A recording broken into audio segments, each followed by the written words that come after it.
Chapter 11. Jealousy and fault-finding condemned.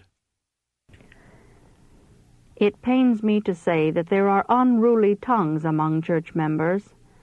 There are false tongues that feed on mischief. There are sly, whispering tongues. There is tattling, impertinent meddling, adroit quizzing. Among the lovers of gossip, some are actuated by curiosity, others by jealousy, many by hatred against those through whom God has spoken to reprove them. All these discordant elements are at work. Some conceal their real sentiments, while others are eager to publish all they know or even suspect of evil against another. I saw that the very spirit of perjury that would turn truth into falsehood, good into evil, and innocence into crime is now active. Satan exults over the condition of God's professed people. While many are neglecting their own souls, they eagerly watch for an opportunity to criticize and condemn others. All have defects of character, and it is not hard to find something that jealousy can interpret to their injury. Now, say these self-constituted judges, we have facts. We will fasten upon them an accusation from which they cannot clear themselves. They wait for a fitting opportunity, and then produce their bundle of gossip and bring forth their tidbits. In their efforts to carry a point, persons who have naturally a strong imagination are in danger of deceiving themselves and deceiving others. They gather up unguarded expressions from another, not considering that words may be uttered hastily and hence may not reflect the real sentiments of the speaker. But those unpremeditated remarks, often so trifling as to be unworthy of notice, are viewed through Satan's magnifying glass, pondered and repeated until molehills become mountains. Separated from God, the surmisers of evil become the sport of temptation. They scarcely know the strength of their feelings or the effect of their words. While condemning the error of others, they indulge far greater errors themselves. Consistency is a jewel. Is there no law of kindness to be observed? Have Christians been authorized of God to criticize and condemn one another? Is it honorable, or even honest, to win from the lips of another, under the guise of friendship, secrets which have been entrusted to him, and then turn the knowledge thus gained to his injury? Is it Christian charity to gather up every floating report, to unearth everything that will cast suspicion on the character of another, and then take delight in using it to injure him? Satan exults when he can defame or wound a follower of Christ. He is the accuser of our brethren. Shall Christians aid him in his work? God's all-seeing eye notes the defects of all and the ruling passion of each, yet he bears with our mistakes and pities our weakness. He bids his people cherish the same spirit of tenderness and forbearance. True Christians will not exult in exposing the faults and deficiencies of others. They will turn away from vileness and deformity to fix the mind upon that which is attractive and lovely. To the Christian, every act of fault-finding, every word of censure or condemnation is painful. There have always been men and women who profess the truth, who have not conformed their lives to its sanctifying influence, men who are unfaithful yet deceiving themselves and encouraging themselves in sin. Unbelief is seen in their life, their deportment, and character, and this terrible evil acts as does a canker. Would all professed Christians use their investigative powers to see what evils needed to be corrected in themselves instead of talking of others' wrongs, there would be a more healthy condition in the church today. Some will be honest when it costs nothing, but when policy will pay best, honesty is forgotten.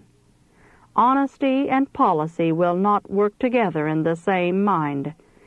In time, either policy will be expelled and truth and honesty reign supreme, or if policy is cherished, honesty will be forgotten. They are never in agreement. They have nothing in common. One is the prophet of Baal, the other is the true prophet of God. When the Lord makes up his jewels, the true, the frank, the honest will be looked upon with pleasure. Angels are employed in making crowns for such ones, and upon these star-gemmed crowns will be reflected with splendor the light which radiates from the throne of God. Our ministering brethren are too often imposed upon by the relation of trials in the church, and they too frequently refer to them in their discourses. They should not encourage the members of the church to complain of one another, but should set them as spies upon their own actions. None should be allowed their feelings of prejudice and resentment to be aroused by the relation of the wrongs of others.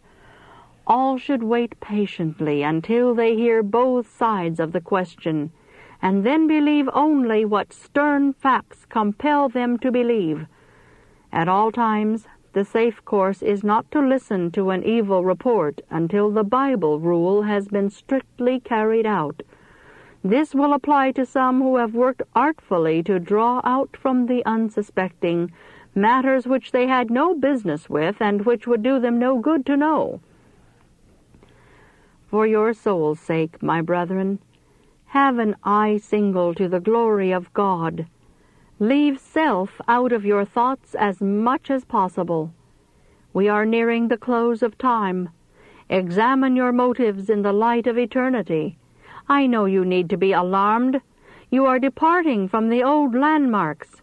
Your science, so-called, is undermining the foundation of Christian principle.